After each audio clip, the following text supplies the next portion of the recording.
Hello guys, for today's video, ito kami ng aking mga anak, papacheck up namin ang kanilang mga mata dahil sa laki ng TV, nakapikit sila pamanood kasi medyo blurred daw. Medyo sira na mga mata nila, papacheck up ko sila sa una is ophthalmologist and then optometrist. Ayan, chinecheck kasi mga sila, mga sira na pala ang mga mata ng mga bata. Pero pag nakakita ng pera, hindi naman sila hindi sila aware kasi napakadilat ng mga mata nila pag pera pinag-usapan. Yan, pinaliwanag pati si Bunso, pina-check ko na pati si Seyan, isang largahan na lang. Date din kami ng aking mga anak, papa nila na sa trabaho. Si Bunso, chinek na ang kanyang mata. Medyo si Bunso, pinagpala, walang diferensya sa mata, guys.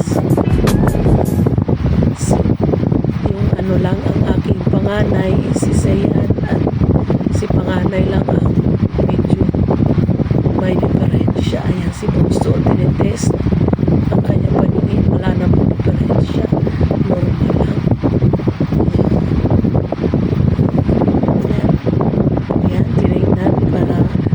Malaman kung may panlag ba o ano.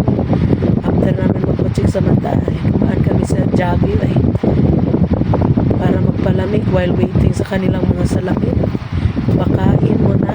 Sa akin, ubos na agad. Kasiba ng nanay meron pang natira kasi hintay namin ang kanilang ate. Time pa lang sa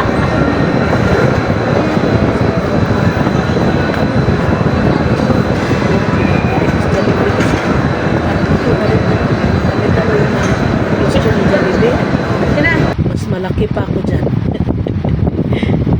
Si Seyan, tingin-tingin lang siya dyan sa carousel kasi dalaga na daw siya, hindi siya makasakay sa carousel.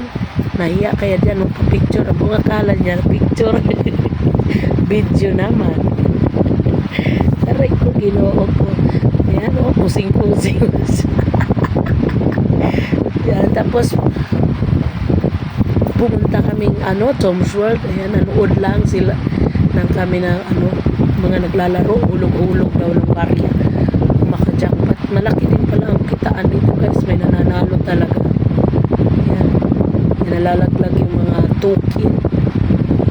Ayan, tamang nanonood lang kami dahil hindi namin yan bid. Ayaw namin ng sugal. Ang namin dito sa Tom's World ay naglaro lang kami ng bowling at saka basketball. Yan, may nahurog na pera ganyan lang guys. Pagkatapos dito, babalik na naman kami doon sa gumagawa ng salamin. Yan. Pero nakakainganyo rin manood sa ganito, guys, kasi yung babae na yan ilang papalit na siya, nakailang bili na siya ng token kasi nananalo siya, guys. Nakakuha pa siya ng special gift daw yung tawagin.